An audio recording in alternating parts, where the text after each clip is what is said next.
Order at 7 o'clock. If you're able, please rise for the Pledge of Allegiance. I pledge allegiance to the flag of the United States of America and to the republic for which it stands, one nation, under God, indivisible, with liberty and justice for all. We have a roll call, please. Johnson. Present. Kelly.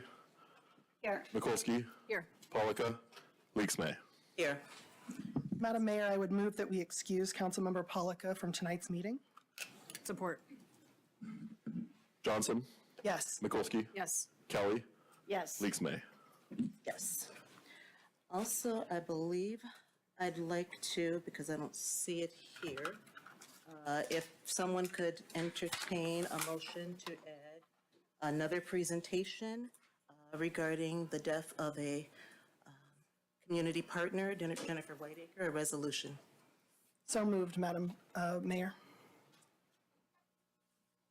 Second. Support.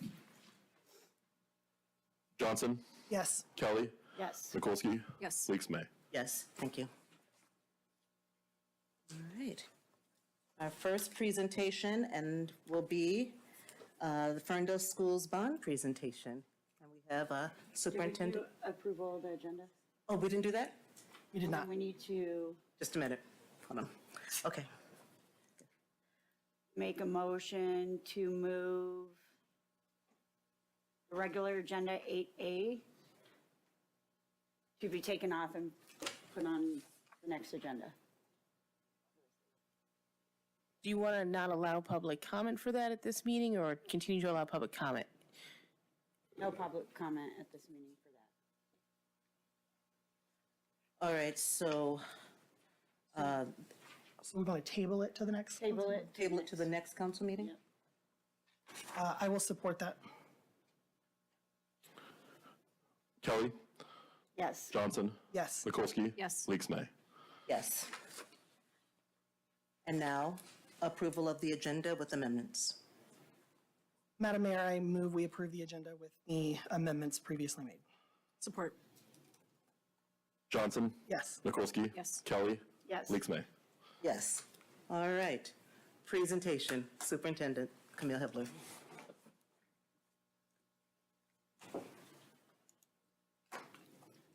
Good evening. I don't know how to pull up the, Good evening. Evening. I don't know how to pull up the presentation.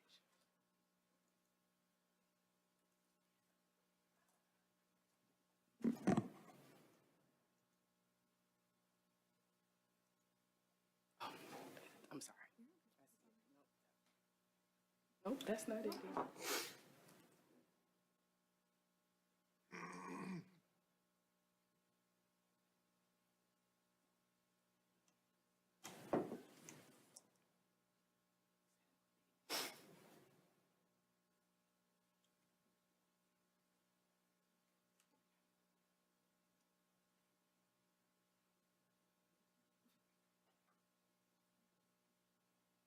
I sent it to.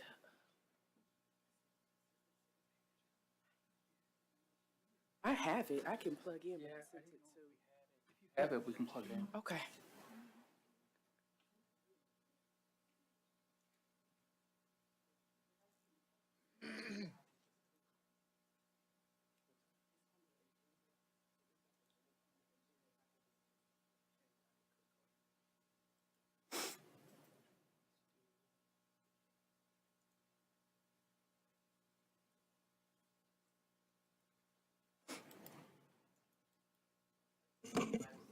Here we go.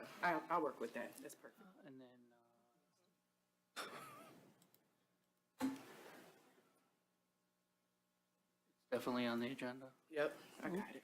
You got it from there? Yep, thank you, sir. Yeah. Appreciate it. I did.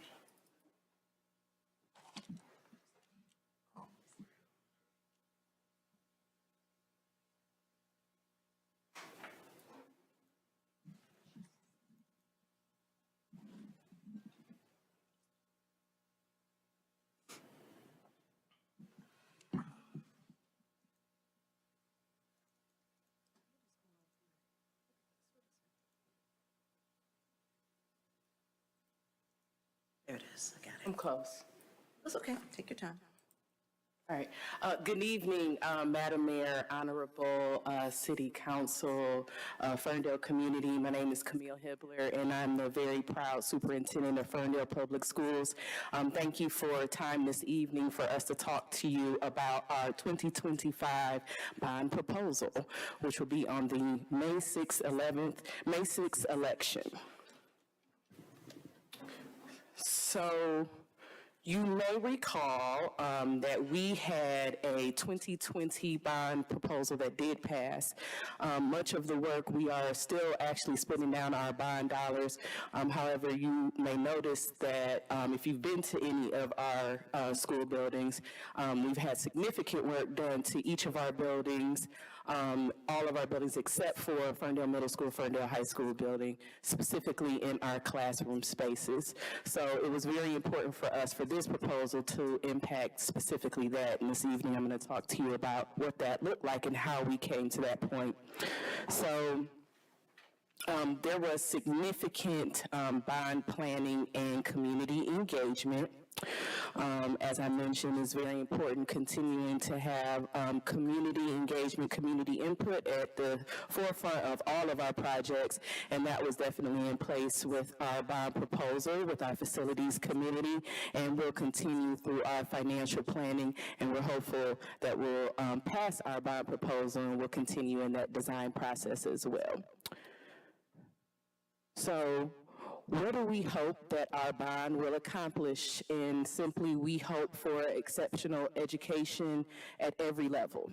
I am hopeful that you had a chance to come to our ribbon cutting at the new Ferndale Lower Elementary School earlier this school year. We're very proud of that work, and we're very thankful to our voters who allowed for us to get that proposal passed, and we now have a new building to show from that, as well as other things. So the 2025 bond will continue our facilities master plan and renovate our Ferndale Middle School and Ferndale High School environments. So let me show you what that will look like in detail. So our focus area is ensuring that our middle and high school learning environments match the quality of our recently improved elementary buildings. In that first picture, the top picture in the purple background, that is an actual classroom at our Ferndale High School, Ferndale Middle School building. In comparison to our new lower elementary building, you can notice that at the middle school, high school is aging, is crowded, static, versus at our lower elementary, you'll notice it's flexible, inviting, and even collaborative. We hope for that at our middle school, high school building. Again, on our left side, you'll notice that our middle school, high school is pretty much a 1950s classroom. If you went to Ferndale High School or Ferndale Middle School, 1950 and beyond, our classrooms look exactly the same. So we would like for our elementary school, which is new and modern, supportive, hands-on, allows for flexible learning, to look the same in our middle school, high school building. At the top, you will notice top pictures. It is very interesting walking in the halls of Ferndale Middle School, Ferndale High School. During passing time, it's crowded. Normal school day transitions are difficult, but beyond just transitions, we hope for more collaborative spaces, and we do not have the opportunity for expanded group learning. We hope for that. Very similar in our elementary spaces. In the bottom, you'll notice that there is plenty of space for collaborative, expanded learning opportunities. So in addition to new academic configuration, we do hope to ensure that our middle school, our high school have separate identities, all while still being in the same building. We are currently planning to replace an entire academic wing. Again, our focus are on our academics, and we'll be moving middle school to one floor, ensuring that our middle school, our high school have separate identities. In addition to the academic configurations, we'll also look at fine arts upgrades, so a new high school music room, renovations to scene room. Our current band room will now have a separate extension onto our building for a new band room separate from a middle school band room. Also, you haven't heard me mention safety, but that still continues to be a priority, and we're looking to include a secure visitors entry point for our middle school and for our high school building. So most importantly, what is the financial tax info for our voters? It is a 0 mil increase. If approved, the voters can expect there'll be no increase in their tax rates for this bond proposal. That was very important to us. As I make these presentations, I always get lots of questions about, well, can we use the funds to pay the teachers more? As much as I would love to, we cannot use bond dollars in that way. So this slide is to ensure that the community understands how bond dollars can be spent. So as I'm hoping that all are aware of, Election Day is May 6th. We know that early voting begins on April 26th, and absentee ballots are right around the corner on March 27th. So we want to ensure that we take this opportunity to inform our voters. There are lots of information. If you need more information, please visit our website. And many often wonder, what happens if the proposal passes on the 6th? What happens next? We are looking to continue to enhance student community voice, so we'll have a collaborative design process. We'll design what the intricate details of this bond proposal will look like, and we are not looking to begin building until at the earliest 2027. That's always a question that I get, so I wanted to make sure that I answer that. And before I go, we are taking on quite a lot in Ferndale Public Schools. In addition to a bond proposal, we are also going through a strategic planning process, and we are definitely looking for our community's input on how far we've gotten so far. So we are on the cusp of developing goals, and we want to make sure that our goals that we are beginning to develop are on the right track. So we would encourage all of our community members to please give us input. Your voice matters. The QR code does scan to surveymonkey.com/r/FPS-STRAT-test. So I believe that is it, and I'm very appreciative of the time to be able to tell you more about our 2025 bond proposal. Thank you. Superintendent Hibbler, regarding that survey. Yes. Is it open for a certain amount of time? Yes, it will close on next Friday. So the April Is that the 5th? 5th. That's 4th. That is the 4th. It closes April 4th. Thank you, Madam Mayor. Thank you very much. Thank you. Any other questions from council? No, looking forward to seeing the next amazing steps for Ferndale Public Schools. Thank you for your time.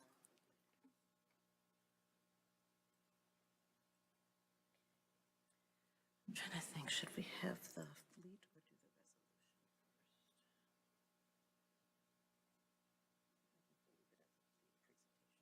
first? All right, so next up, we will have the city fleet information and updates presentation.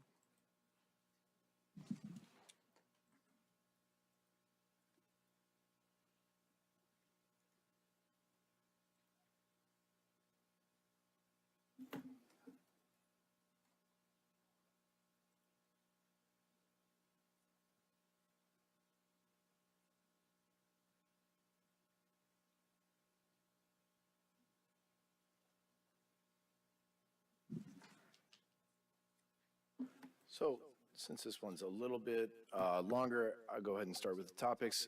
As questions come up, just go ahead and jump right in. So the topics being covered today, general fleet data is what I'm going to start with. I'm going to look at the fleet management policy that the city staff put together in 2020. We go over the total cost of ownership and cost over time concepts, because those are both important to this policy. I'm going to go over some examples of ideal versus deferred maintenance, look at patrol vehicles, ambulances, dump trucks. I'm going to look at a gas versus EV for a passenger vehicle, some costing there. I'm going to look at the surplus auctions and report on what was just sold this last month. And then finally, look at finance versus purchase and lease to own, and talk a little bit about next steps for our fleet management policy. So the fleet management policy put together in 2020 was developed, presented to council. policy stated 3 main efficiency goals. It looked a lot at efficiency, so both cost efficiency and sustainability. So number 1, the elimination of unnecessary vehicles and equipment was the first goal. 2 was purchasing and using the most cost-effective, lower-emission vehicles and equipment while still meeting operational requirements. 3 was to focus on fleet electrification wherever feasible to decrease carbon emissions. And I'll mention that this policy is 5 years old. A lot has changed. It is important with any of these strategic plans to revisit them time to time, make updates, and this is one that does need it. So the first thing I'll show in terms of data is the general fleet. So by police department, fire department, public works, CED, Parks and Rec, and parking, we have 95 vehicles total. You can kind of see the vehicle by type. This is from the fleet policy. It defines, and I'll go over this a lot more in detail, but it categorizes every type of vehicle, gives it an ideal replacement schedule, and then makes some other determinations based on the vehicle size and type. Tracking assets by department, I'm not going to go over every column. I'm just going to show, this is an example that I pulled from the DPW fleet and the CD fleet that just kind of shows some of the things that we track. I blacked out plate and VIN for obvious reasons, but I've got like MSRP, service life, age, replacement year, the most obvious ones, and then these are what we use to make recommendations to council based on when we should replace things. So continue the fleet management policy. It has several goals and guidelines and objectives. Again, optimizing the fleet size, which is something that we do throughout the year. Purchasing, leasing fuel-efficient vehicles. That is something, I believe we have 3 hybrids in service, which is a start, and that's putting it nicely. Replacing the older diesel engines with low-emitting diesel engines. We have replaced several larger dump trucks and the DPW fleet over the last 5 years, so those are all emitting less diesel. So increased average fuel economy using alternative fuels. We do have an anti-idling policy. Again, we don't have very many hybrids or EVs in the city fleet. That's something that we need to do a better job at. Evaluating and using alternative fuels. Again, investigate maintenance and management practices that reduce fuel use. This is often overlooked, but it is something that we strive for. DPW, police, and fire all try to prioritize routes to decrease mileage. If you can cover without putting on extra miles, that's just cost savings and less fuel consumption. And DPW, as an example, does that a lot with the snow routes and leaves. So measures of success: reduced emissions, gas consumption, smaller fleet, higher EV and HEV. We do have a slightly smaller fleet with better emissions. Again, EV and HEV percentage has not increased very high. And then the big part of the management policy is the replacement schedule. So the fleet replacement schedule is basically the sheet that tells us when it makes sense based on industry standard and best practice to replace a vehicle in the fleet. And again, it's done by subtype. So if we replace our vehicles according to the ideal, I added the column for actual just to kind of demonstrate. That's not in the policy, but that's more like in practice what we're looking at today. So other than the ideal, what we also look at is low mileage. So we do make exceptions if vehicle has incredibly low mileage. We look at mains and backup vehicles, so it doesn't always make sense that a backup vehicle with low mileage gets replaced according to the schedule if it means that it's not getting a lot of maintenance and repair, because we are saving a little money there. And then actual cost of maintenance, vehicle condition, mission criticality, all these things are variables that we look at when we're recommending a replacement to council. And one of the most important concepts that builds out that replacement schedule is vehicle cost over time. So cost and time are interrelated. Simply put, repair cost is maintenance, repair, and fuel inefficiency, and all these things get worse with time. Capital cost equals purchase and depreciation losses. Capital cost lowers with time. So again, repair goes up, capital cost goes down. There's a sweet spot circled in red. That is when you replace your vehicle. An obvious example would be if you have an old car that's worth $400 and then you need to do a $2,500 repair. Probably doesn't make sense. You may have waited too long. You're only getting $400 from that vehicle when you replace it. And we'll talk about depreciation value a little bit too. But older vehicles, simply put, they can cost more than new vehicles can if we wait too long to replace them. So the total cost of ownership is the next concept that's important for the replacement schedule. Cost over lifetime of the vehicle is what that is. That includes things like purchase price, financing, insurance and taxes, fuel, maintenance, depreciation. And then I included this picture to just kind of show, we all see the purchase price, we know what that is, the vehicle costs that much. But the next 5 years, you spend a lot of money, and the city does too, on all these other items that are kind of underwater. Those are seen as hidden costs. So I'll note too that when we get into these schedules, or examples rather, I've divided the total by year to come up with an average annual per year to make the comparisons apples to apples. Before we get to that, I will show maintenance repair log for a 2021 DPW vehicle. A lot of the numbers that I built into the examples are based on actual data. This is data from the RTA system, which we use to track work order on city fleet. So this is an F-150 4x4 gas powered. This is our water supervisor vehicle. In 4 years, the city spent about $10,822.88, and that's just city costs for labor and materials. This vehicle is low mileage, only has about 33,000 miles on it. Maintenance and repair costs will increase with service life, which you can kind of see, but right now this is a lower maintenance vehicle. Despite that, it's right around 4 years old. It's cost about $11,000 in repairs. So depreciation table, a Ford F-150, just so you can kind of see, it loses roughly 30% of its value in the first 3 years. And that's pretty standard for vehicles outside of like ambulances, special vehicles, large dump trucks. And you can see that this vehicle loses about 60% of its residual value at year 10. So it's, again, harder to predict value with specialized vehicles and older vehicles, but you can see that this truck loses half of its value by 7, which is part of why the ideal replacement for a light-duty truck is 5 years. And no one can read this, but this is a patrol vehicle maintenance repair log for a P21, same age. This is a Chevy Tahoe. It's gas powered.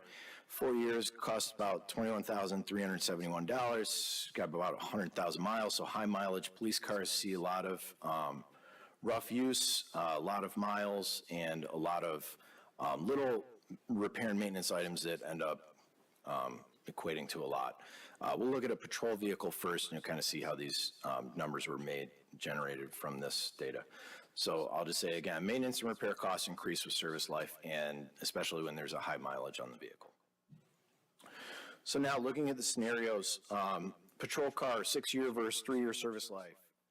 I'll kind of breeze through, but we've got MSRP, miles per gallon for the vehicles. Look at mileage, we cost out gallons, PPG. Efficiency loss, that gives us a fuel cost. Fuel cost gets worse over time because of wear and tear. Repair and maintenance cost goes higher because there's more wear and tear, more miles on the vehicle. And then the value of the vehicle decreases with time as well. It depreciates 60% over 6 years. On 6 years for a patrol vehicle, depending on industry standard, usually they say 2, but if some say 3, so I just went with 3 because it's a little easier to look at 3 and 6. Looking at 3, you also importantly get much more value when you sell the vehicle as surplus, about $31,000 versus $19,000 at the year 6. And then when I calculate everything for that 6-year term and then I divide it, I get $20,530. When I do the same for 3 years, I get $18,380. So it's only a couple $1,000, but this is basically to show that sweet spot.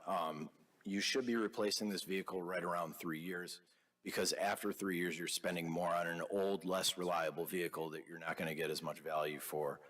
Service is going to go down, and at the end of the day, you're going to sell it for less money. Ambulance. Again, these are a little bit harder. The timeline's extended, but you see the same pattern with 15 years and 10-year service life. If you keep it in service for 10 years, higher ticket item, $305,000. This is a diesel engine. You pay more for diesel, pay more over time. It does have somewhat high miles, 20,000 versus PD 25. And you really see at the end of this, 15 verse 10, you're looking at 4,500 more annual per year if you keep this vehicle in service for 5 years longer than is ideal. So scenario number 3 is a DPW dump truck, same thing, about the same cost. I'll say that these are more desirable as surplus than ambulances because more people can use them. They have a little bit lower mileage. You see that we're only putting 8,500 a year on the dump trucks because they're not used 365 days a year. So again, 15-year, higher maintenance, higher depreciation, 10-year, lower maintenance, higher value surplus, about $2,000 difference. And then to look at everything holistically, because you might say $2,000 here and there doesn't add up. Well, there are 9 police SUVs in service, or squad cars. There's actually, I believe, 4 Chargers and 5 SUVs, but that ends up being about $20,000 a year that could potentially be saved by replacing vehicles according to the vehicle replacement schedule. There are 2 ambulances in service. You'd save about $10,000 on those. DPW dump trucks, we have 8 in service. You potentially save $12,000 on that. You combine all that together, and it's about $42,000 cheaper if those vehicles get replaced when they're supposed to be replaced. And then just to kind of show the math over time, 5 years, that's a little over $200,000 in savings. Ideal service life should lower annual vehicle costs. Shorter service lives typically means less depreciation, and individual vehicles and efficiencies do add up for the total fleet. So a passenger vehicle, EV versus gas costing. I've got a 7-year schedule here. I substituted the fuel with EV. So I kind of put together range, kilowatt hours, price per kilowatt, efficiency loss is a little less with EV over fuel. And at the end of the day, for 4 passenger vehicles, gas versus EV, you'd be looking at a cost difference about $8,600. And that is not comprehensive. It doesn't account for EV grants, charging infrastructure. There's probably some other variables that I've missed. This is just something that I wanted to show you. This is how, when we look at changing over to EV, this is something that we would generate to make sure that we're recommending the best option to council. In our vehicle surplus auction, so I think it was December that council approved Bittergy as our surplus auction vendor. We've done 2 auctions, February 18th and just March 18th, last week or the week before. So part of this process, the city handles the vehicle, we get it ready, we locate the titles, and the vendor handles everything else. 5% of the sales go to the vendor, that's typical and that's industry standard, and that is well worth it if you ask me. The chart for the 2025 surplus for sales here, you can see we had a lot of older vehicles, some of which haven't been used in some time. We were kind of waiting until we had a vendor in place to auction off a lot of these, and we made about $73,000 on 12 vehicles. Bad accounting. It was on the spot. I should have included that. But $73,000 that was just sitting in parking lots and in storage areas, taking up space. So financing the capital fleet. Typically, we had 3 options the last several years. Loan, so we would go to a bank, $325,000 vehicle, large ticket item, we would typically try to finance just to kind of minimize and to spread costs over budgets evenly. So we would look at a 5-year term. If we had 4% financing, that's roughly $34,122 over the 5-year term. That would be about $6,800 a year. Now, lease to own is an option where we would traditionally go through enterprise. For a smaller vehicle, let's just say $45,000, 5-year term, 4% financing, look at about $2,600 over term. It's $522 a year. And part of that, they would cover some of the maintenance while the vehicle was still under lease. So, or we would do cash, and in that case, we would go to a fleet, GM fleet, Ford fleet, or a dealership. We would pay by check for the vehicle, take it back, do with it what we will, and then surplus it when we're done. And I will say that it's important to note, because there was some misconception about how lease to own works. We were leasing those vehicles, but purchasing them. We were never leasing them and giving them back. We were paying towards the principal, then the vehicle was ours. We would pay a fee to have transfer title, and then we would auction it off like we would any other surplus vehicles. So next steps for capital vehicle purchasing. We need to update our fleet management policy, build out replacement scoring matrix. So we have a fleet replacement schedule, but one of the things that we do need to do is add a little bit of meat to the way that we look at individual vehicles and actually score them based on mission criticality, mileage, cost, and lead time, things like that. So we also need to identify and make recommendations for finance strategy through that fleet replacement policy by vehicle type. And then we need to look at potential of a vehicle replacement fund, which is something that we're talking to the city manager's office about. We need to find ways to add alternative fuel vehicles to the fleet. The costs in 2020 were a lot different. They've came down a lot. I know the grant situation for EV vehicles is kind of in flux. So that's another question mark we'll have to deal with, but there are some vehicles that will be up soon that are likely good candidates for electrification or hybrid. And then we need to always make sure that we are optimizing our fleet size, eliminating unnecessary vehicles, and that we're eliminating any unnecessary surplus vehicles. And that's important too, because just because it's paid for doesn't mean it doesn't have a cost. If it's there, it's being maintained, it's being used, we're spending money on it. And thank you. Are there any questions? Any questions of council?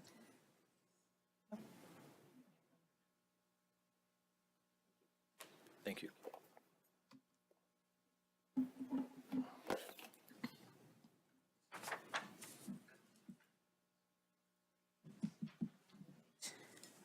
So the presentation that we've added tonight is a resolution honoring the life of Jennica Whitaker, who was a DTE representative, community partner, serviced a lot of municipalities, and died suddenly last week.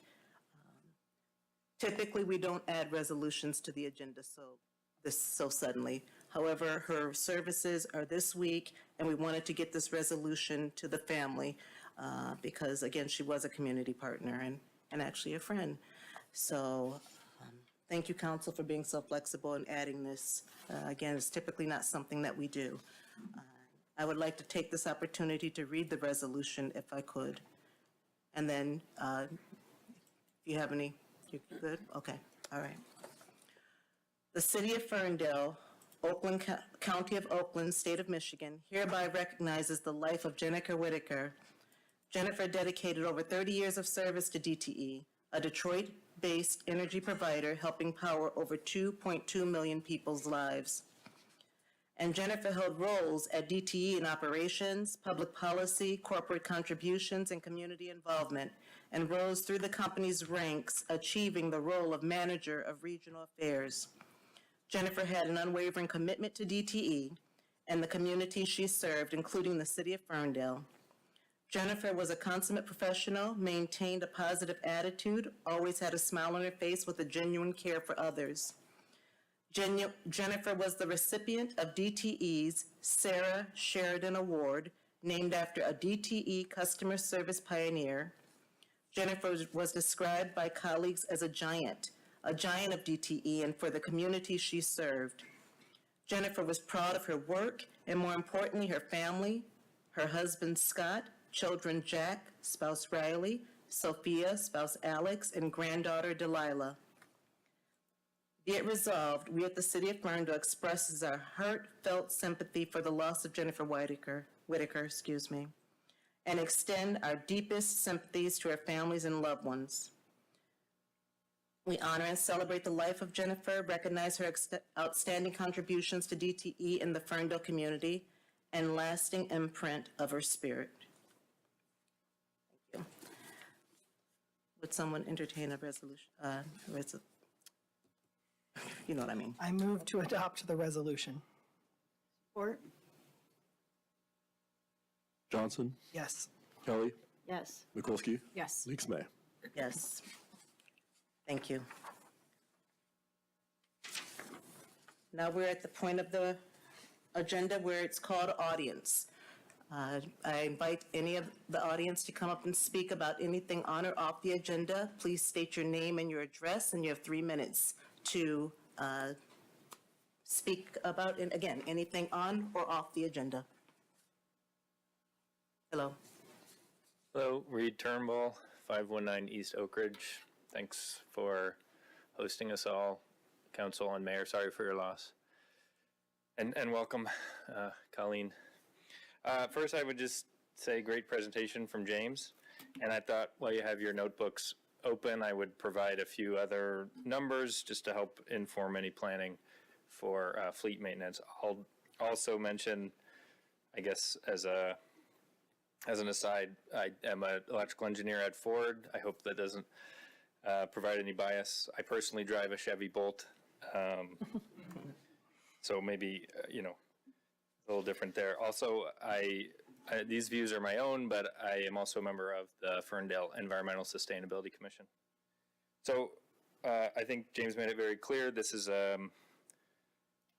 it is a good idea to put EVs in our fleet. I would just add a couple numbers to highlight some things. So in our master plan, the Climate Action Plan goal number 6 states that we should have 15% EVs in our fleet.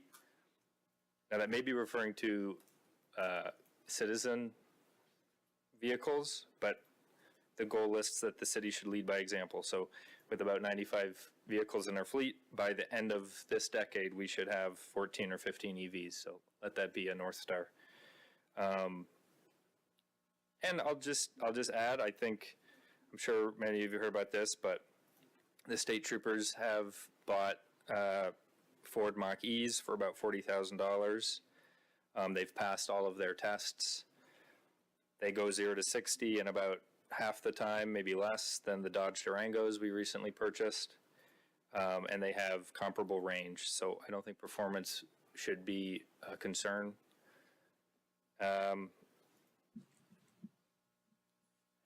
Yeah, that's really only the numbers I wanted to add. So thank you for your time. Thank you.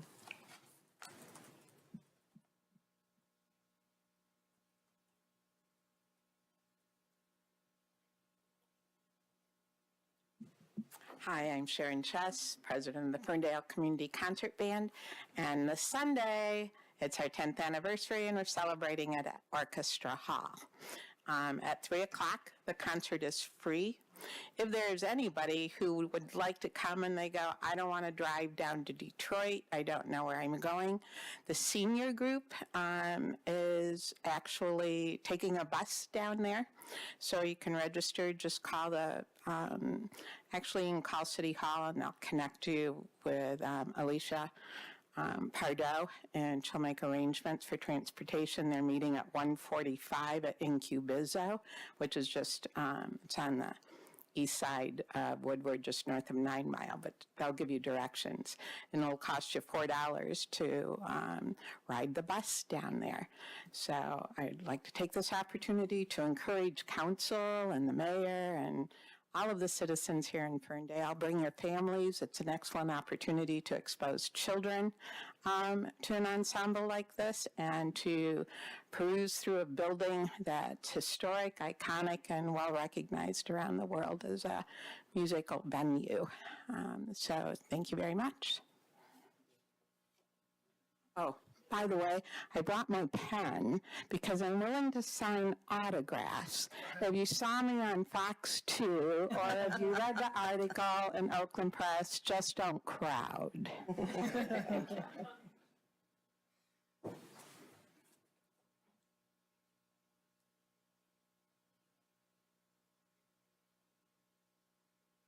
Yeah, Dennis Augustin, 1550 Spencer.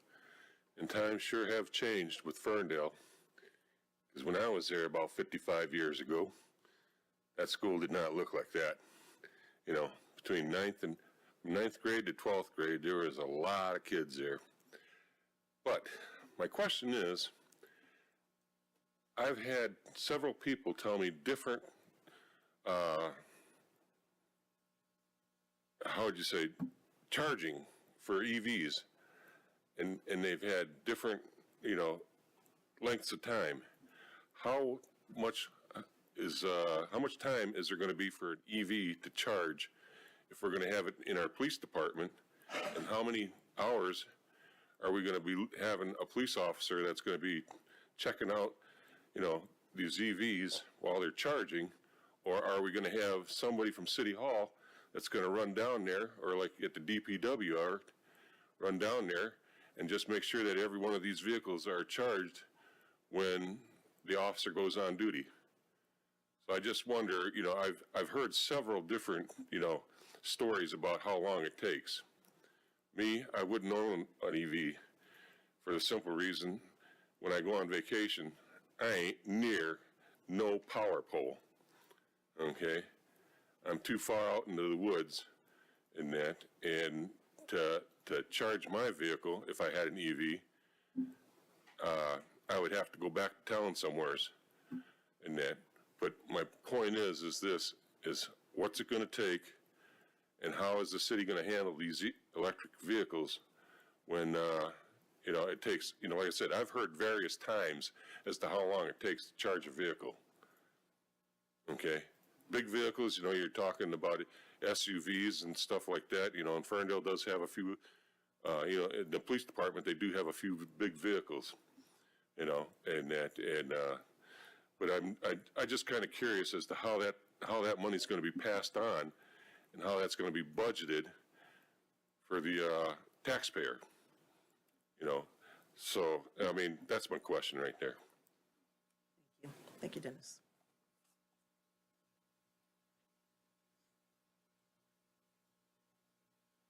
Hi, Rachel Sellers, 1541 Morehouse Street. And I'm facing forward by necessity, but please just want everyone to know I'm addressing everyone because I'm here to represent the Ferndale Accessibility and Inclusion Advisory Commission. This is one of the city commissions that operates on a monthly basis. We're made up of volunteer city residents appointed by the city government. Every city commission tries their best to make Ferndale better in a different way. And the Accessibility and Inclusion Commission, we do that by talking about together the different disability accessibility issues in the city, and then advising city council and other city employees, members of city government, on how to make our city easier to live in, work in, visit.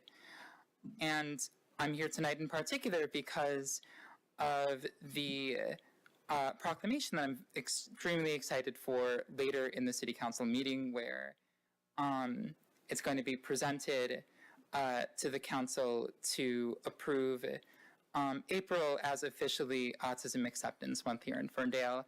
That's something that we made happen. And it was extremely cool for me because I was a big part of that push, and as an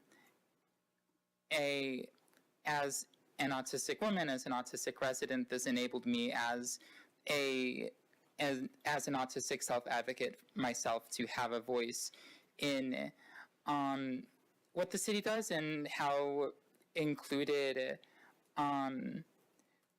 myself and other folks like me get to be here in Ferndale.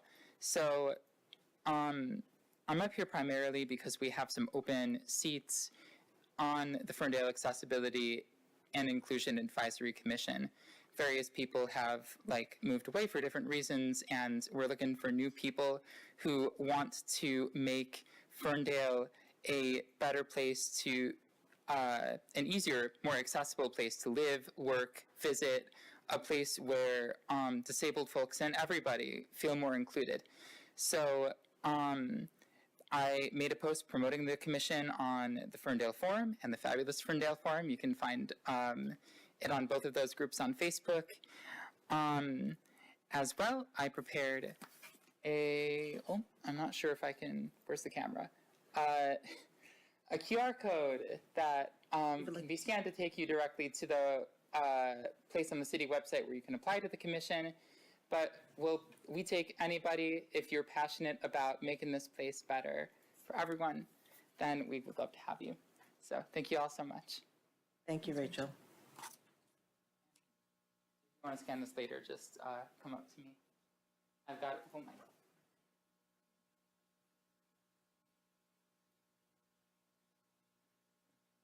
Dominic Scapitici, 840 La Prairie.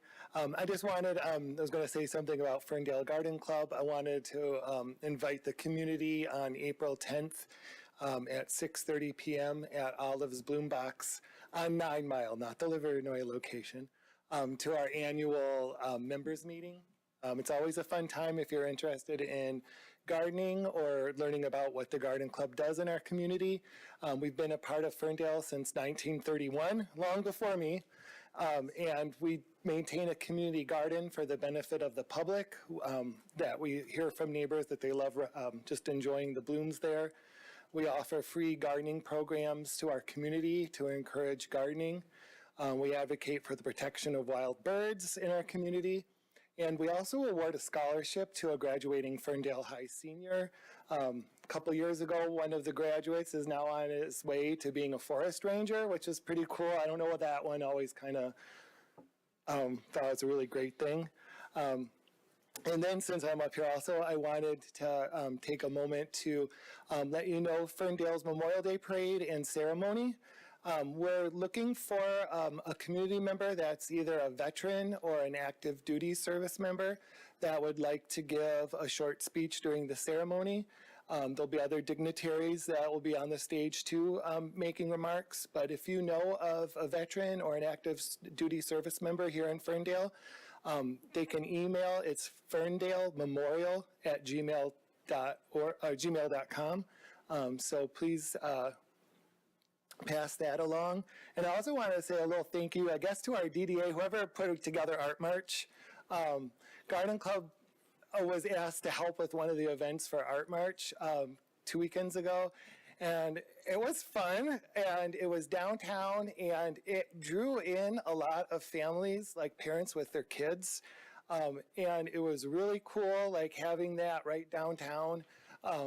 Some of the parents knew each other, some didn't, but their kids kind of all met, and it was kind of neat to see that happen. So I just want to put a shout out that thanks for the DDA for doing that, but also to everyone in Ferndale, maybe we need more events and programs for kids and families with kids, and especially maybe in the downtown area. That was one thing I heard talking to the parents, where they were just either walking around downtown with their kids and stumbled on it, or they read about it online, and they were glad to have something right down there that they could do. So I wanted to pass that along too. And I hope I see everyone May 26th for the 107th, I'll say, Memorial Day ceremony and parade. The parade is probably shorter, less many years, but thank you.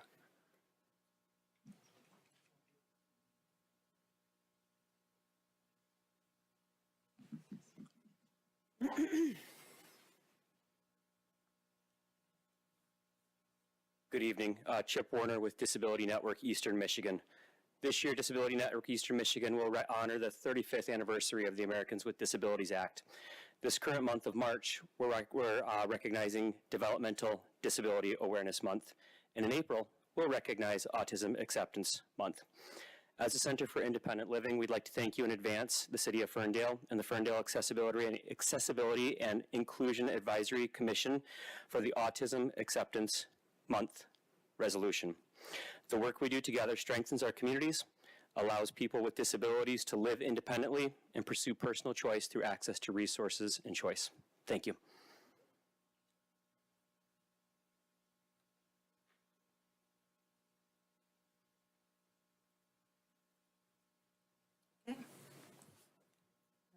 Then I will be closing call to audience at 7:50, and we're moving on to our public hearing.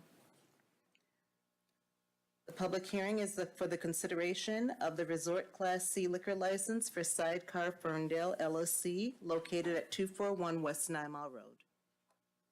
Good evening, Madam Mayor and Council. As the Mayor stated, this is a public hearing for the consideration of a Resort Class C liquor license for Sidecar Ferndale LLC, located at 241 West 9 Mile Road. Just a little bit of information per the submitted application. The business model states that Sidecar Slider Bar will operate as a bar and restaurant in the space where Public House has operated for the past 4 years. There are currently 7 sidecar slider bar locations. On February 26, 2025, the Liquor License Review Committee met with the applicant and voted unanimously to support the recommendation to City Council to approve the Resort Class C liquor license. With that said, staff is available to answer any questions, and applicant's representative is here as well. Oh, yeah, we do. I would like public comment. So open it up for public comment regarding this liquor license.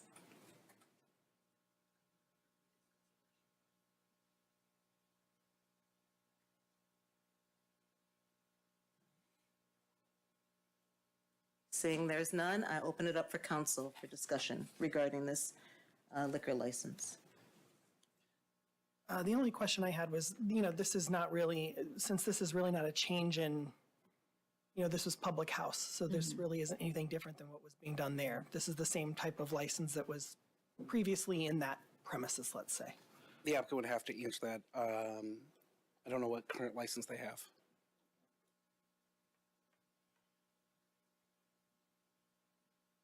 Good evening, Council. My name is Chris Tower. I'm here on behalf of the applicant, which is Sidecar Ferndale LLC. Over there is Bobby Vetter. He's one of the members of the applicant. Just to answer that question, so it was a bit of a funky situation. Tiger Lily and Public House operated under one liquor license under common ownership. So they are redefining their license premises to just contain Tiger Lily. And that's a separate entity that is going to go on as operating as Tiger Lily with a Class C license. We purchased a Class C license just to serve beer, wine, and spirits on the premises, and we'll be using it in that 241 space. It's basically kind of a record-keeping situation. They are going to be holding their own license. We are going to be holding our own. So it's no difference, really. It's just defining the licensed premises and separate entities. Okay, thank you.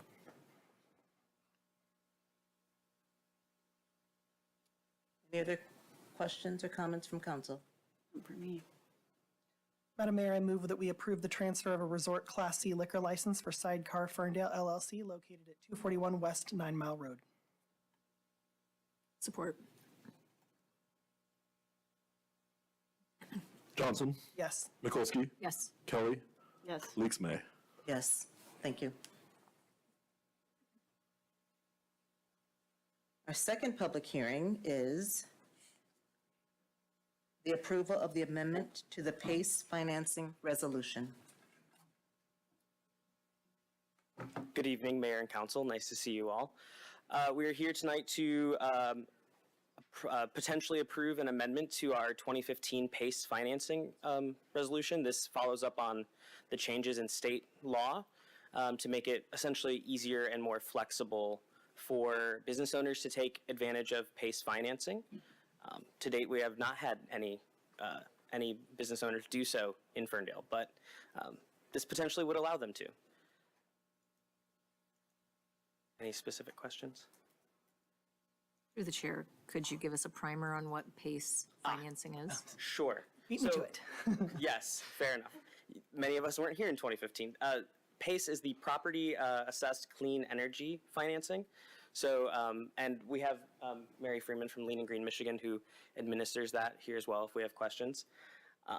So that allows businesses or commercial property owners to, use this financing to support clean energy, but now will also allow them to support climate resiliency and change some of the mechanisms of like the funding minimums or the minimum returns.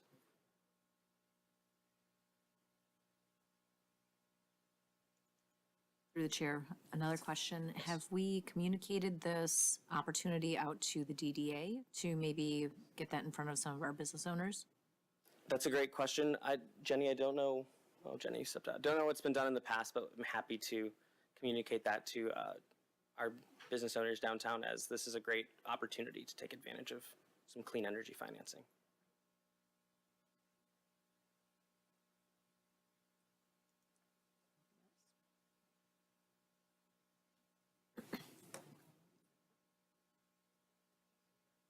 We'll open this up to public comment.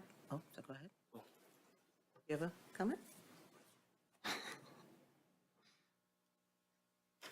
Just wanted to clarify, this is open to all businesses, not just downtown, correct?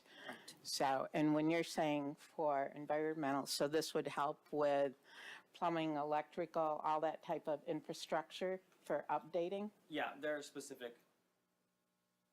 So it's not necessarily just HVAC specific, but it is, yes, meeting certain environmental criteria, which I'd be happy to go in depth further. And, there are also some folks who administer the program who are very well versed. Yes, thank you. Hello, I am Quinn Ziegler, 705 West Camborne Street. I am also a member of the Environmental Sustainability Commission. So we learned a lot about this PACE financing, had folks from Lean and Green Michigan come speak to us. We had lots of questions for them. One of the things, Logan, that I did not hear you mention is that most applicants have gone through the county.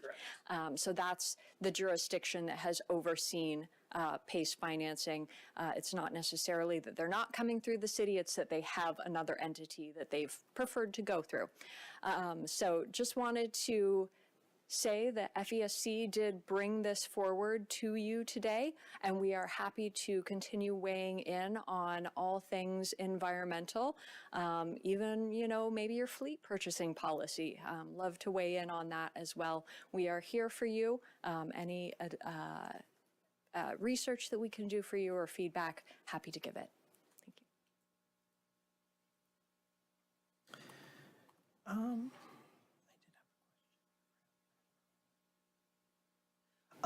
Logan, do we know why, to something that Quinn was just saying, do we know why businesses have been working through the county versus us? Like, is there any kind of sense of why that is? That's a great question. Mary, would you be interested in addressing that? Yes, sir. Absolutely. I'm just wondering if there's a barrier that may exist here at the city level that maybe we can work to eliminate.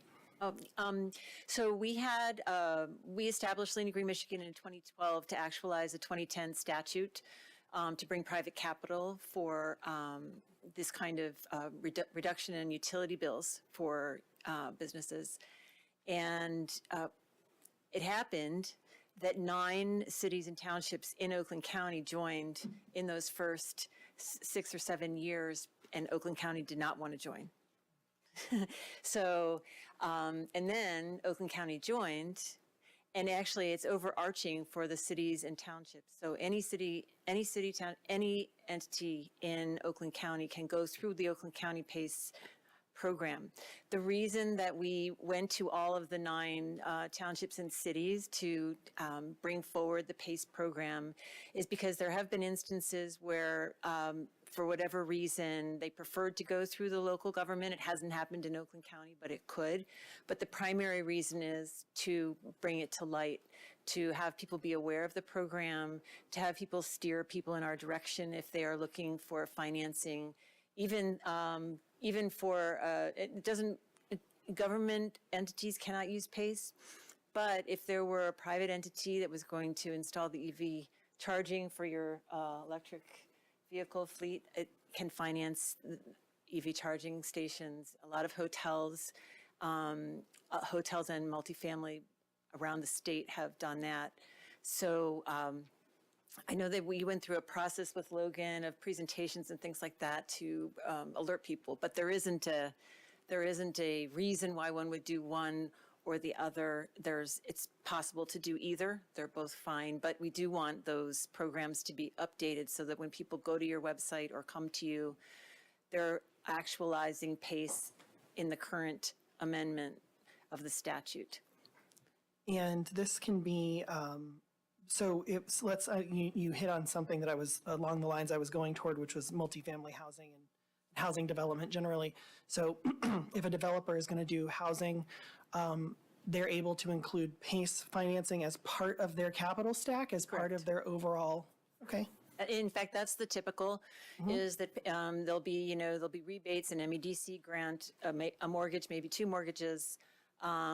People put together all kinds of different financing. Often PACE is the last things like they can't get any more of these kinds of, we encourage everyone to get every government program you can. Sure. But then there's a certain point where you may need additional money. And also for construction loans, PACE is 100% financing up front. So you can get started, you get the cash, get started on a project. And also you can address these technologies that can really reduce your costs in the long run.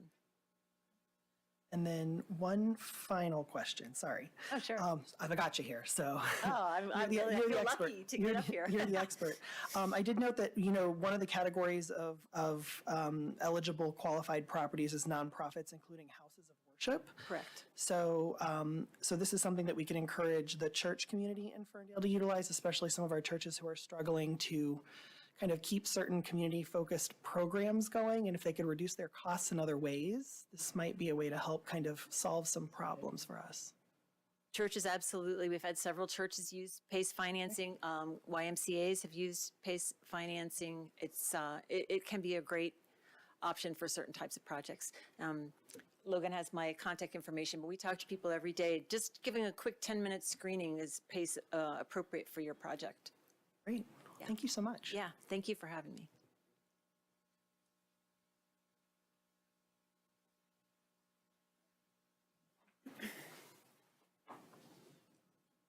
Any other questions from council regarding PACE?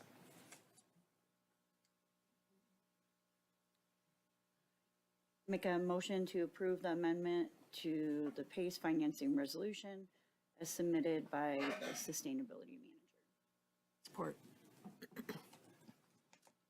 Kelly, Yes. Mikulski, Yes. Johnson, Yes. Leaks May.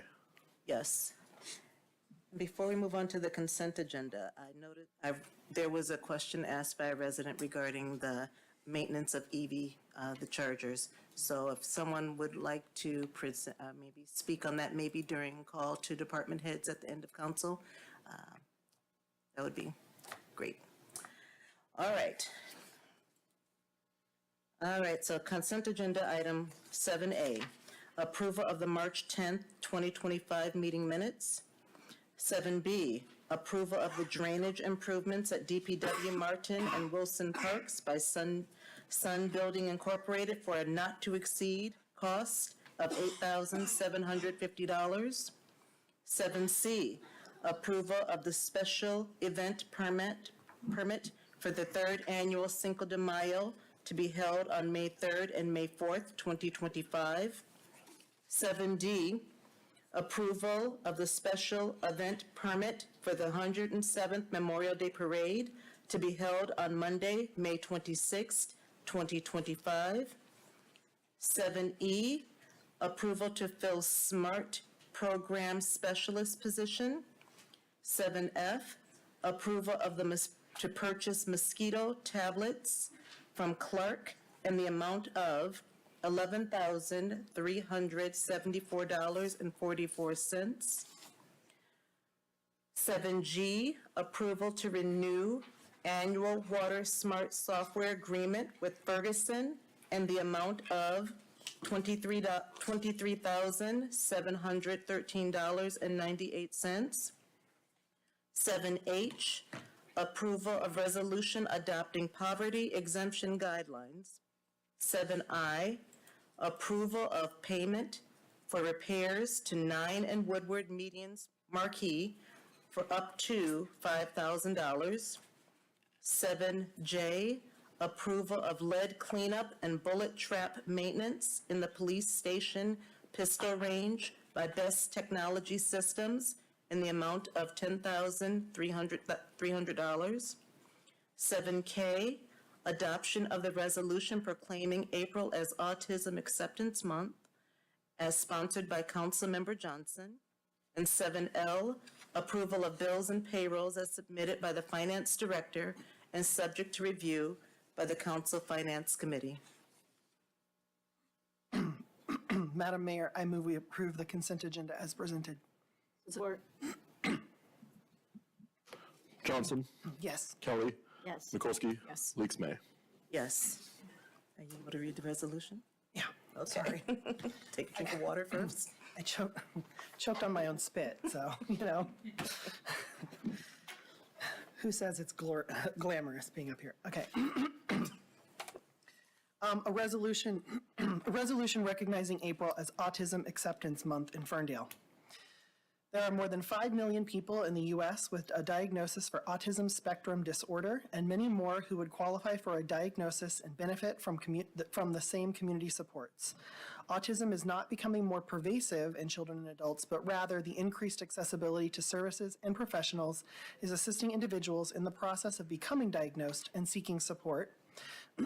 And the city of Ferndale is home to many autistic residents, and these members of our community are valued and accepted as they go about their daily lives in the city. Adults with autism are often subject to a greater degree of employment discrimination, in addition to financial and housing insecurity. And it is critical to ensure that our autistic Ferndale residents have access to the lifelong community support and services needed to pursue their personal happiness, independence, and roles in our community to the fullest. There are many opportunities for us as a community to take a more active role in engaging people of all neurotypes, creating a more welcoming and accessible society for people with autism. And Ferndale recognizes the intersectional identities of its residents with autism and the rich and diverse community and culture that is built around their lived experiences. Ferndale is honored to celebrate the many ways our autistic residents enhance the quality of our community and is committed to fostering acceptance and a sense of belonging as we all work together to create a more accessible, welcoming, equitable, and inclusive city for all. Now, therefore, be it proclaimed that the Ferndale City Council hereby declares the month of April to be Autism Acceptance Month, affirms the agency of autistic self-advocates within our community, and encourages residents to move beyond awareness and into celebration of neurodiversity by showing support and acceptance to all of their neighbors and fellow autistic community members. And on a personal note, I would like to say thank you to the members of the Ferndale Accessibility and Inclusion Commission. They're an amazing group of folks, and I'm incredibly honored to be the council liaison to the commission. And, you know, it's, I've very seldom met a group of residents who are willing to spend as much time in their personal lives just really thinking through just the intricacies of how, not only as a government, but as a community, we work together to support our fellow community members in all their different walks of life. And the commission is just a very active one. We're always in dialogue with each other. We're always sharing updates with each other, even news articles. And that's exactly what you hope for in a resident, you know, a commission based around residents. And so just want to thank them, thank Rachel, Dave, others, our chair, Alan Hale. Just thank you all very much for the work that you do and you bring to the city. Thank you. We are now moving on to our regular agenda. The new item 8A is the consideration of a bid award for cured-in-place pipe sewer rehabilitation to DVM Utilities Incorporated.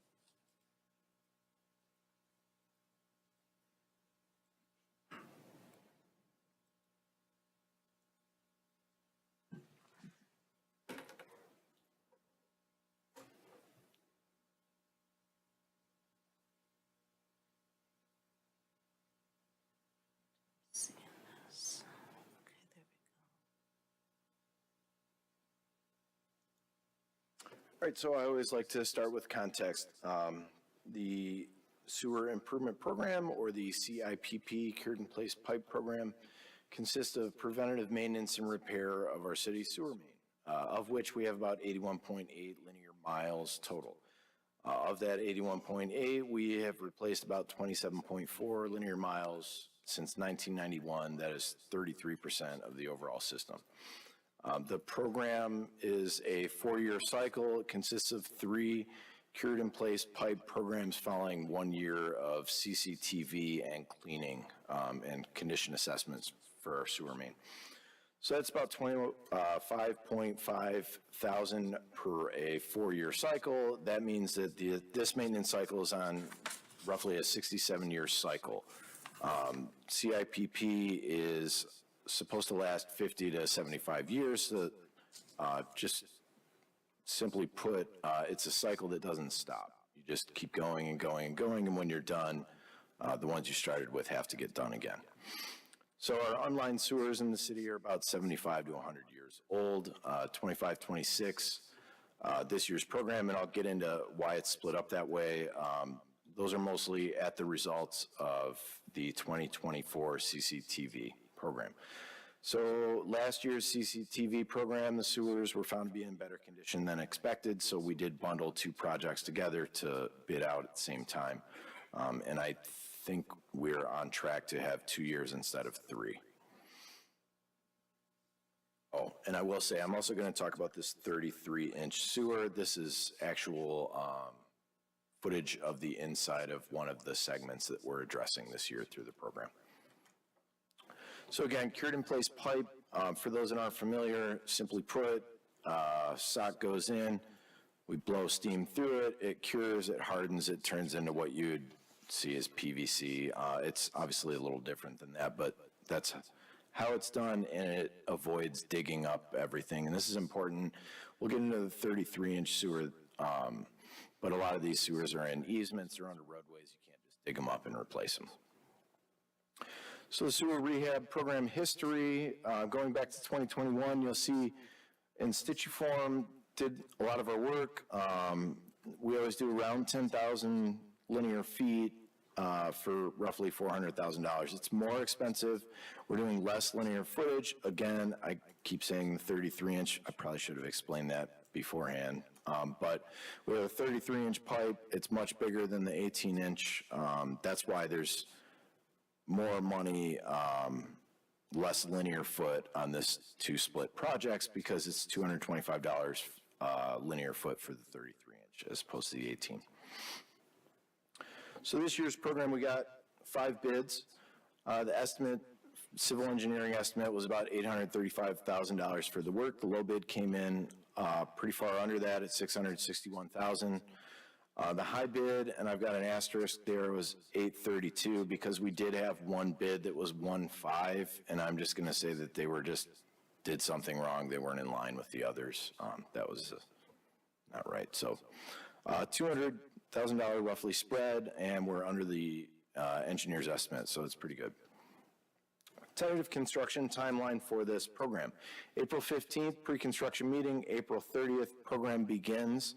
They start with cleaning, televising, and then they order the materials, and then the work begins. Phase 1 should be relatively complete by the next fiscal. July 15th, Phase 2 work will begin. September 30th, we should be mostly done with construction, and then October 30th, we should be finishing our punch list closeout. And I'll say again, this is tentative, especially with the cured in place pipe program. Summer rain pushes things. You can't work with the combined storm and sanitary having stormwater push through the sewers. And this is the map. You can see it's kind of spread out. We've got quite a few south in areas 3.3, 3.2, and 2.3. The 33-inch is in area 1.3 right off Woodward in the northeast quad of our city, and I'll get into that one a little bit specifically because that 33-inch is going to be a little more disruptive. So this is where the 33-inch sewer main runs. It goes from the Woodward Alley to Bermuda. It is between the, it's a backyard easement sewer. It is 33-inch, so it's transmission. A lot of, I think there's actually a 33-inch connection to the northwest side of our city that crosses Woodward, goes down the alley and goes through there. So because of that, we'll have to do a little bit of bypass pumping. When they're doing their work, they have to stop the sewer, which means anything else has to get diverted past it. There are 3 segments in this area. They're going to start with segment 1, complete that work, and then go on to segment 2 and segment 3. Segment 1 is in an unimproved alleyway, so they'll have better access. Segment 3, the manhole is in a backyard, and because it's in a backyard, it's very difficult to get materials and vehicles back there. So they're going to set everything up from the alley and work towards segment 1.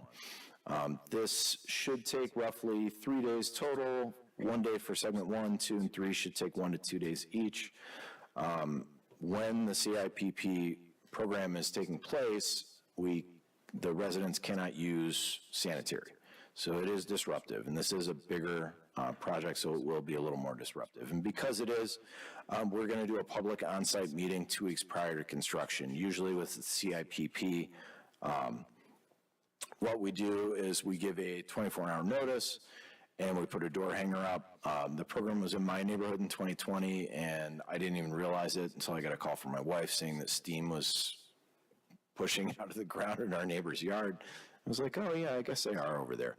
So it's really not that disruptive when it's not a huge main, but because that 33-inch is going to, we're doing a lot more communication. So as I said, 2 weeks out, we're going to do a public meeting with neighborhoods. So the contractor will be there, our civil engineering firm, I'll be there. Any city council member that would like to be there will be there, and we can all talk to the neighborhood and let them know what's going on. In addition to that, we'll do door hangers, door knocking, a week beforehand, 48 hours, and 24 hours. Because it's disruptive, we want to make sure that everyone knows. And thank you. That's another picture of the 33-inch sewer. So I did notice that you went through the references, but you said there was one negative reference, and I'm presuming that you checked that out and you're still confident with this? Yeah, there was. So we did a little bit more investigation than we normally would. Giffords-Webster has worked with them in the past, and we required them to answer some questions specifically about process materials for this 33-inch.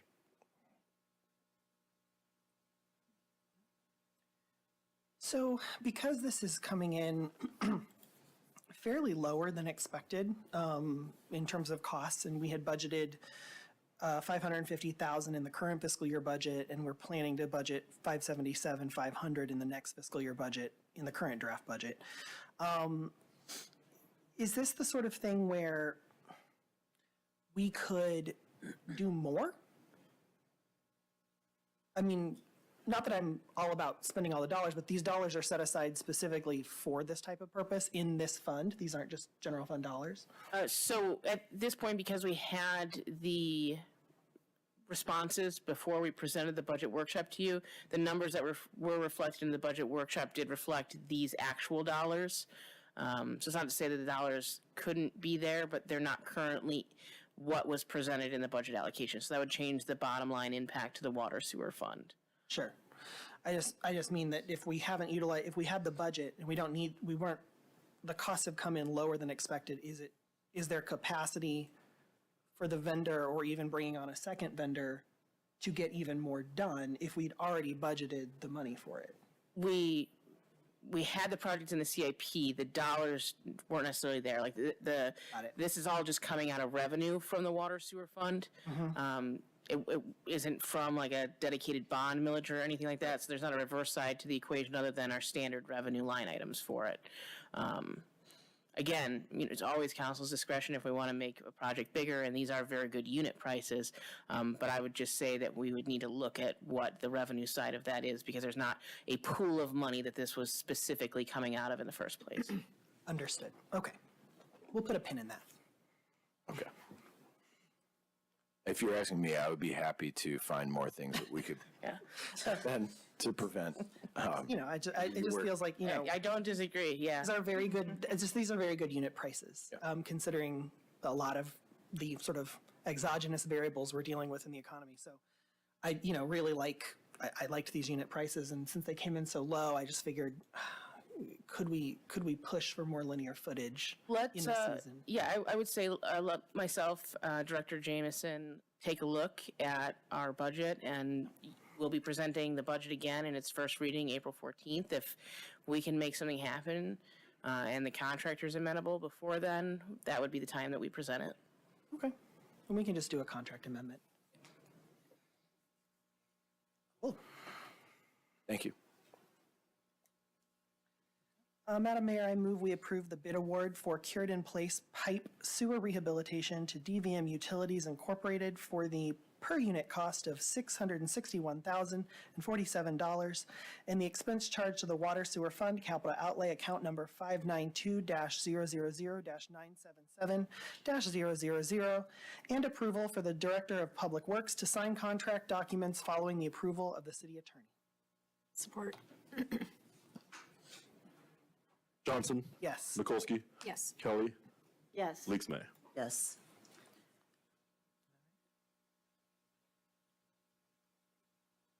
Item 8B, the acceptance of the Michigan, it's a lot here, the Michigan grant. I'll leave it up to you, CD Director. Roger.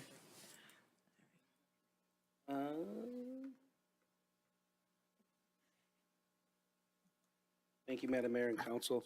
As the mayor stated, this is item 8C, acceptance of a Michigan State Housing Development Authority MISTA Housing Readiness Incentive Grant in the amount of $50,000 and a contract amendment between the City of Ferndale and McKenna Associates for additional community engagement and work related to the zoning code rewrite in an amount of $40,000. So staff thought it would be prudent to put together a little presentation of the history of the code rewrite, just very briefly, and how we got here. So if you recall, council adopted Plan Ferndale, which is the city's master land use plan, on September 26, 2022. Throughout the document were several mentions in various goals about updating the zoning code.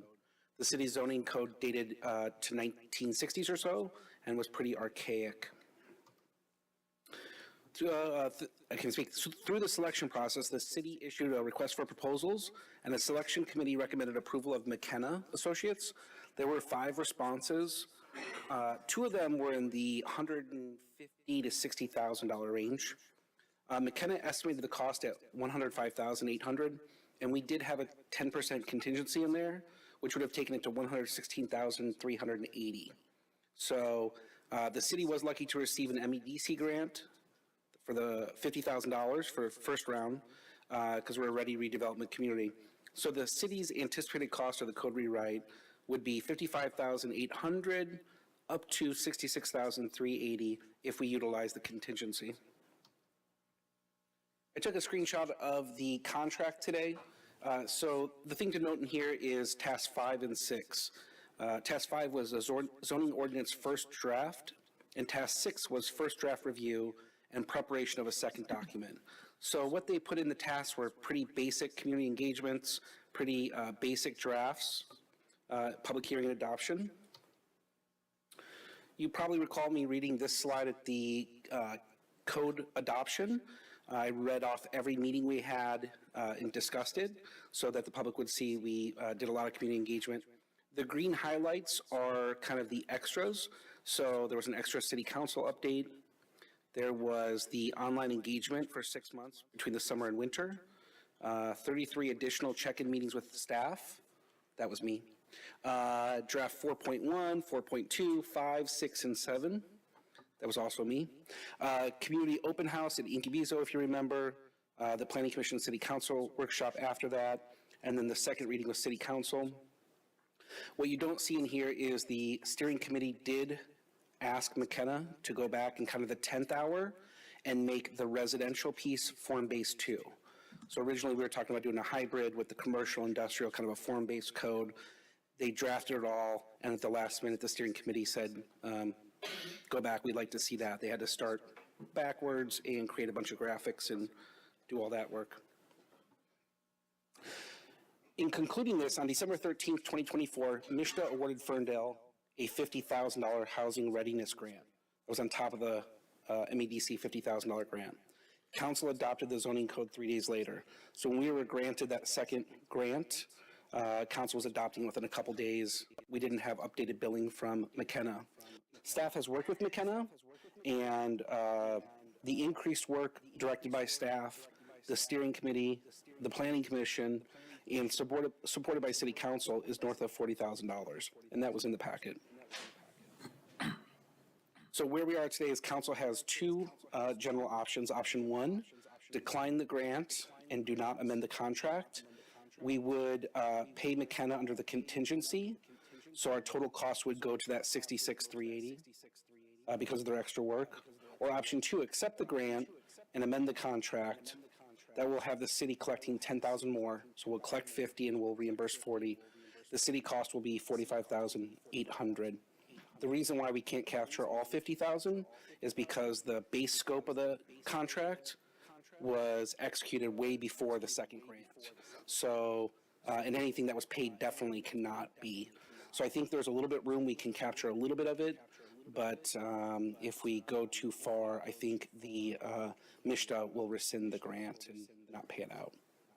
Happy to answer any questions from council.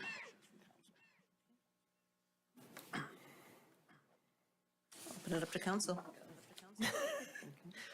So I'm going to preface this by saying I'm not mad. I'm disappointed. But I'm going to sound mad. So sorry about that. This is not a situation that council wants to be in. So I don't like being brought something like this where we did work beyond the scope of a contract and we're finding out about it when it's time to settle up. If we know we're going to do more services, the minute that happens, I expect a change order to come to this body. So I don't see we have a lot of choice, obviously. I'm not looking to, hurt our partner in McKenna.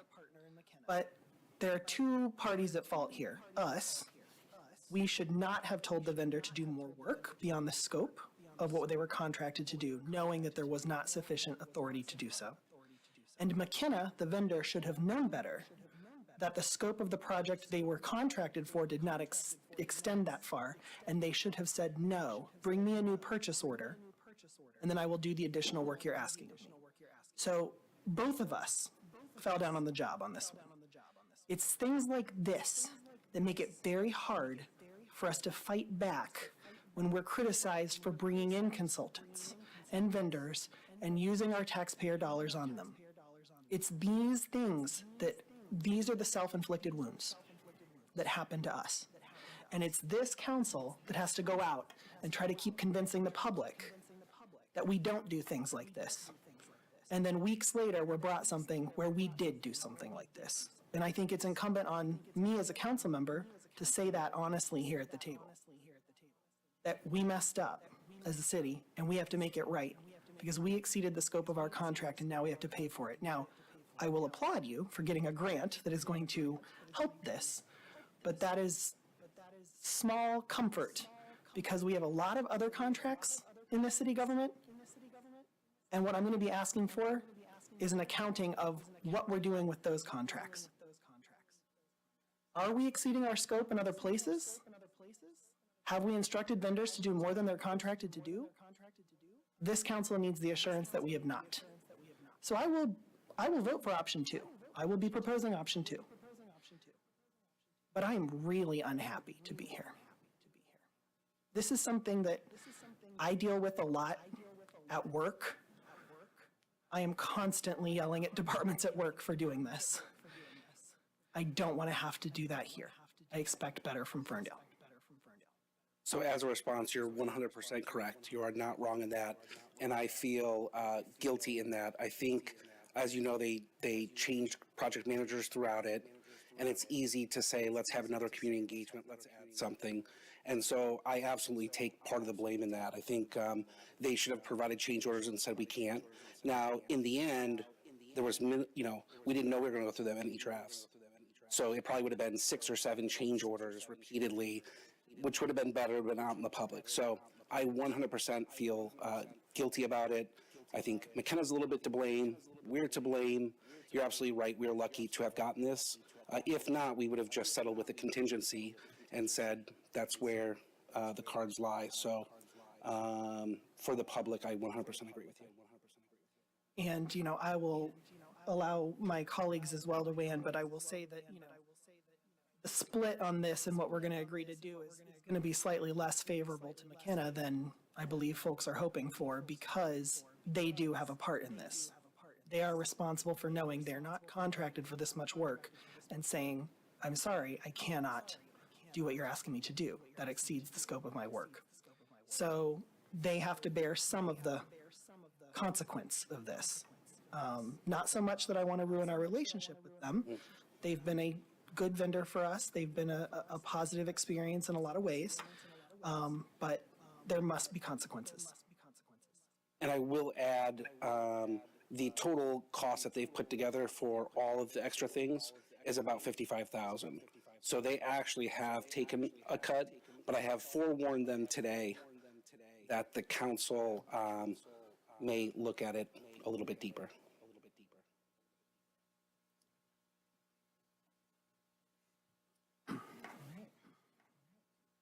So did McKenna ever submit a contract amendment through the process at all, or is it just at the end? It's in the city council packet, I think. Okay.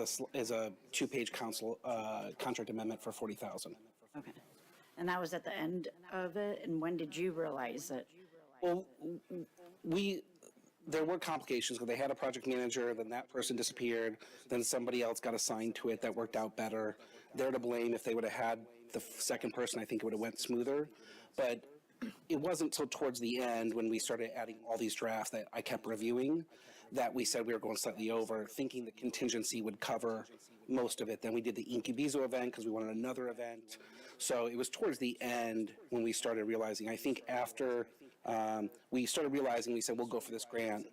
And we pretty much said, if we don't get the grant, we don't know, we might have a different story for you. If we get the grant, then we'll work on what it can be. But it was towards the end that we realized we got the grant. And then post-approval, we asked them to put together all their documentation for where they were. So what if we just went with the original contract with the contingencies and then kept the grant? Could you do that, or is that an option? You can't keep the grant. So it only has to be used towards this? It's complicated. It can only be used towards making the city housing ready, which we could make the case that all the form-based code that was a last-minute change was housing related and the community engagement was housing related. But if we said we'll keep all 50,000, when I submit it to MISHDA, they're going to ask us for invoices on when we paid it, and then they're going to ask us what our original contract was. And when I say our original contract was essentially 55, and now it's only 5 because we kept it, they will say no. No, we already agreed to 55 as the base case. Okay. And can we squeeze a little more, you said, potentially, so we could take a little bit more off of that? I think that's council's prerogative. I think McKenna is prepared for that. I really think 40-10 is fair. They're already taking a cut. But if you were to go lower, I would say 35-15 is a pretty fair counter.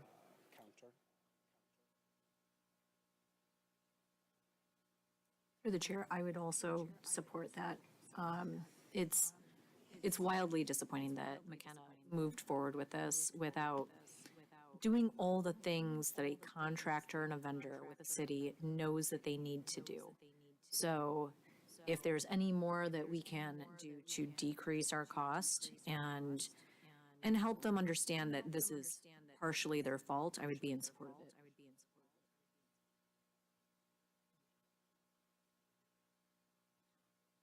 So what are the next steps regarding that, Roger? Would you? You can make a motion to accept the grant for 50,000 and to amend the McKenna contract for 35,000 if you wish. I'll I would make be a, in support of that too. yeah, okay. So I'll make a motion to the acceptance of the Michigan State Housing Development, Housing Readiness Incentive Grant in the amount of 50,000 and a contract amendment to amend the contract amendment with the City of Ferndale and McKenna for an additional community engagement and work related to the zoning code rewrite in an amount of 35,000. I'll support that. Kelly, Yes. Johnson, Yes. Mikulski. Yes. Leaks May. Yes. Thank you, council. Thank you, Roger, also for going after that grant and helping us out in that way. Thank you. Sure. Madam Mayor, I'm just going to, point of privilege, I guess. I will note that, I would encourage the city manager and the department directors to evaluate what's going on with all of their contracts and be ready to start having some conversations about that in the next few weeks.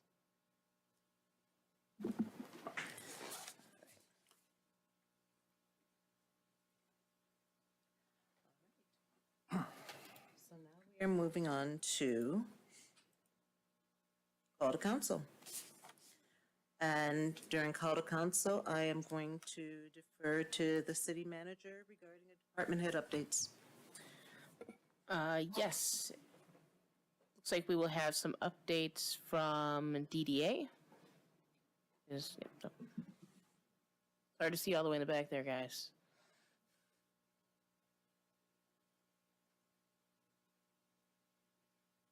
Good evening, Mayor and Council. First, I would like to encourage folks to please take our downtown survey with Main Street America. This will take about 10 minutes. It is anonymous, and you do not have to be a Ferndale resident to respond. We recognize there's importance in the many different voices from business owners, employees, visitors, and residents. So please take the survey, encourage your friends and anyone else you know who visits Ferndale to take the survey. That is accessible at bit.ly/F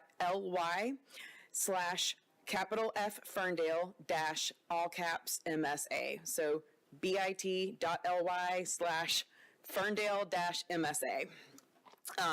Also, we have had a blast celebrating art throughout the month of March for our first and hopefully annual Art March. It's really flattering to hear Dominic from the Garden Club and Memorial Day Parade talk about what that's meant for people to gather with us in our community art center. So that's really been an amazing time for us. Art March is coming to a close this weekend, and we would like to invite everyone to stop by for a special public info session at Rust Belt Market on Sunday, March 30th from 1 to 4. The DDA set the bar high with public art back in 2012 with the Art Town exhibit, and then we revived our public art program in 2022. We've since then installed 10 new art installations. We've inspired many more. And we now want to hear from residents and visitors what they want to see for the next wave of art in Ferndale. Art for us spans a wide array of activities. It can be creative, it can be visual, it can be fashion, it can be jewelry, culinary, beverages, performance, music, all of these things. So art is all around us, and we want to hear what it means to people in Ferndale. So if you've taken part in Art March, if you have enjoyed our art downtown, if you just like to see things in downtown or want to be involved differently or have ideas, please join us this Sunday, March 30th, 1 to 4 at Rust Belt. Thank you. Clerk's Department. Good evening. We had 12 or 13 wonderful election inspectors come in today to help us package up ballots for the May 6th election. So we will be sending those out either tomorrow or Wednesday. So they should be hitting mailboxes by this weekend, if not early next week, for the May 6th, 2025 election. That we've kind of heard about regarding both the millage proposals for all 6 precincts, and then precincts 1 through 5, as the superintendent mentioned, we'll also have a bond proposal on there as well. Communications.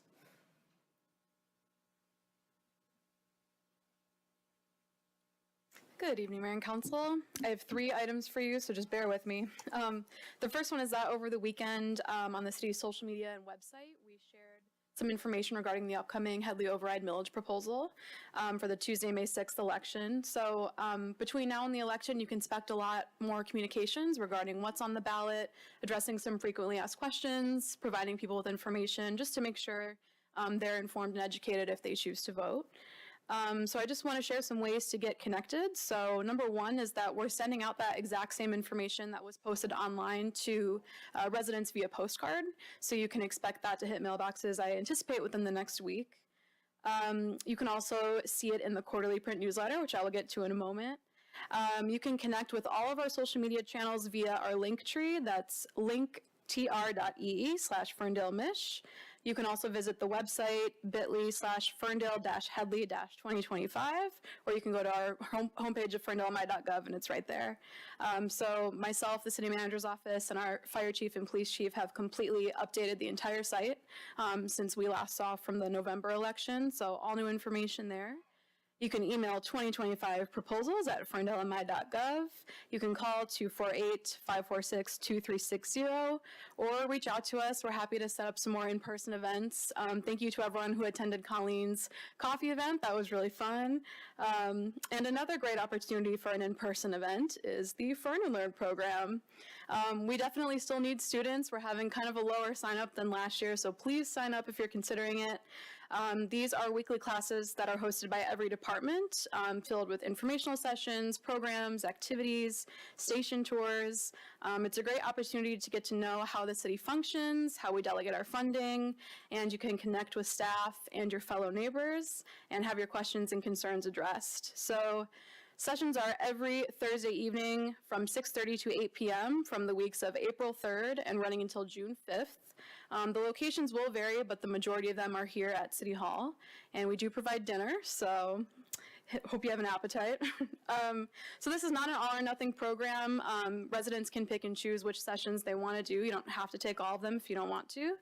But regardless, please apply at bit.ly/FernandLearn2025. That's bit.ly/FernandLearn2025. And if you won't take it from me, take it from 2 of our returning students that we're having this year. So it's a good time, I promise. And so both of these items can be found in our quarterly print newsletter. This is edition 16, which is pretty crazy that we've been doing this for 4 years. This is our spring edition for April, May, and June. And as we know, the warm weather means we have a lot going on in our community. So this newsletter is jam-packed with yard waste, street sweeping, compost, park events, programs, sports, election information, street corner roundtables, fireworks, the Also Chore grant, our spring events, as I said, Fern and Learn, the Headley information, and we have a welcome letter to our new city manager as well. So I'm hoping this will be in the mail within the next 1 to 2 weeks. Admittedly, it's a little bit late this time just due to the staffing situation and communications, but no dates or anything are going to be missed, so it'll all be good. You can also grab copies here at City Hall, at Incubizo, and at the Ferndale Library, and then you can get an online version at ferndalemi.gov/newsletters. If you need any information or you want to chat about anything I just mentioned, feel free to call me at 248-546-2525, extension 132, or email me at rcolwyn@ferndalemi.gov. Cool, that's all I got. Riley, before you go, can you remind me again what the deadline is to apply for Fern and Learn? I mean, I would hope to have a head count by this Thursday, but honestly, if people, hear about it and they want to apply later, it's totally fine. I'm keeping a close eye on all the applications, but ideally for my organized brain by this Thursday. Understood. Yeah. Cool. Thank you. Parks and Rec?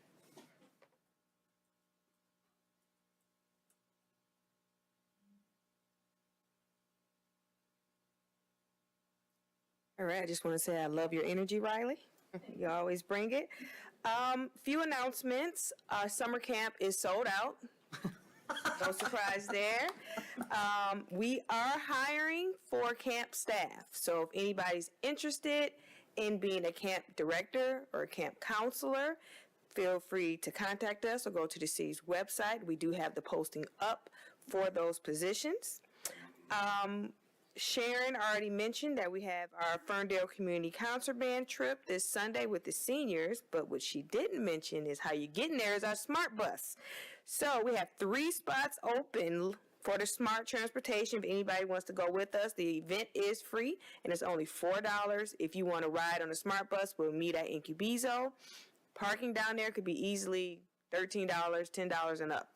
So $4, you get to ride, save gas, and fellowship with your neighbors. We also have a Ferndale Senior Group meeting this Wednesday at 11 a.m. with several presentations, and it'll be at the Hazel Park Community Center, which is basically right behind Martin Road Park. And then lastly, we have our storytelling this Thursday at 1:30 p.m. at Incubizo. Thank you.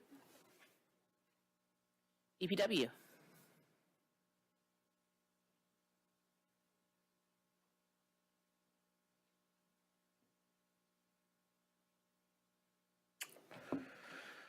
So construction season is starting. It's here. 331 water main begins on Brickley. 331 street sweeping also begins. So you'll start seeing our DPW guys out there with their street sweeper. They do the entire city monthly. Compost program also begins. So on April 4th, we will be putting out compost at Martin Road Park, Harding Park, Wilson Park, Geary Park, and Washington Elementary Park, the Kulik Center parking lot. And then 4/7, so April 7th, is the first day for yard waste curbside. And that's it. I was just wondering, before you leave, if you had any information regarding what the resident was talking about regarding the EV charging limits and maintenance. So I think Logan is going to talk about that. All right, thank you.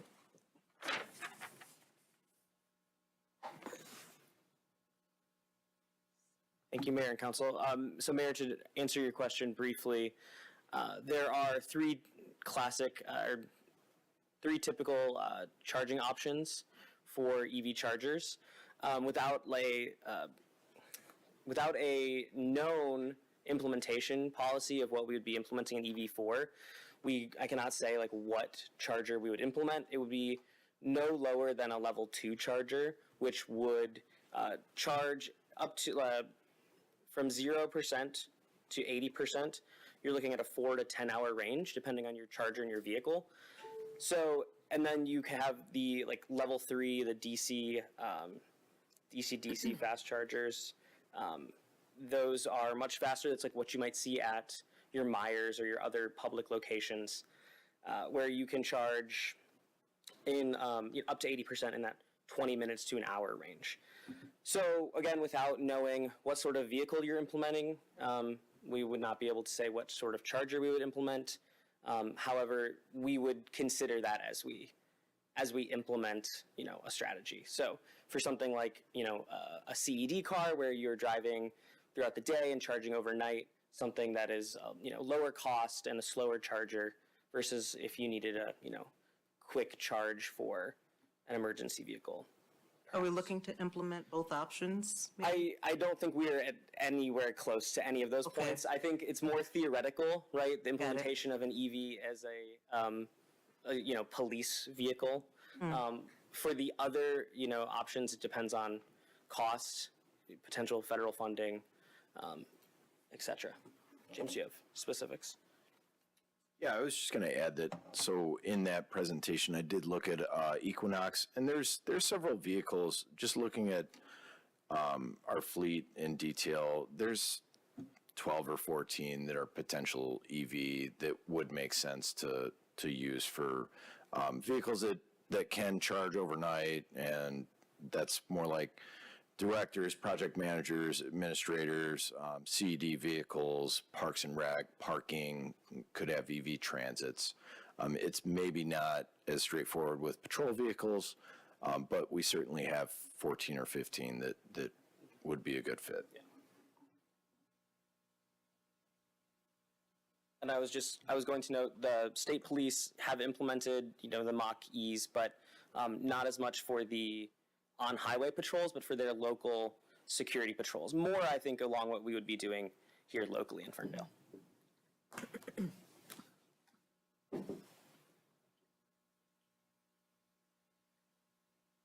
I believe that's it for department head updates. Okay. All right. I think I'm going to go with the Lone Ranger here to my left here. Councilmember Johnson. I don't have anything this evening. Come on. All right. Mayor Pro Tem Mikulski.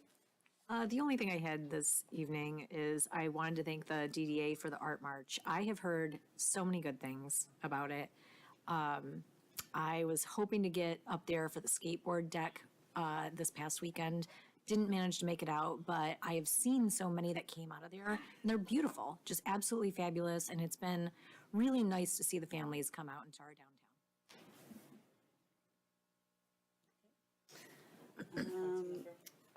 To the senior meeting, touch on Lorena, the senior meeting is this Wednesday at 11, and I will be there along with Roger from our CD department to talk about the OLSA grant. So we have a lot of funds on the table. We've only had 7 households apply for it in Ferndale. So we have a lot more households that we can touch and we want to help. So if you're interested in that, come on out. Wednesday at 11 o'clock, Hazel Park Community Center. And I just want to, again, express my condolences to the family of Jennica Whitaker regarding her recent passing. And it is my hope that this week, during the multiple opportunities to visit, I hope to be able to visit her family and express my condolences on behalf of the city in person. So we heard about the bond, and I just now hearing how quickly those applications, those ballots are going to be coming out. Well, the applications first, correct, Dean? Or the ballots? So the ballots will be going out this The week. correct? ballots. Yep. Mhm. Okay. So I am going to pull in a plug for you to support our our Headley proposal. Again, we've had multiple community meetings to discuss what the community wants from us. I believe we came back with something better. So please support our services on May 6th or before. I know that I will be supporting it and trying to get the word out as well, because it's right around the corner and we're going to need your support. The next thing is that for those of you who are fans of Winter Guard, I am a former mom of Winter Guard participant. Winter Guard is having their friends and family show this Friday at Ferndale Schools in the gym at 7 o'clock, where you'll be able to see the routine, the performance before the Winter Guard team goes off to the state championships the following day. So it's always fun. I don't get to do that anymore, but I definitely go to the Friends and Family show to see the show for the first time. You have to get there about 7 o'clock. It's really quick. It's less than an hour. So if you're so inclined, please join. With that being said, this meeting is adjourned at 8:52. Thank you.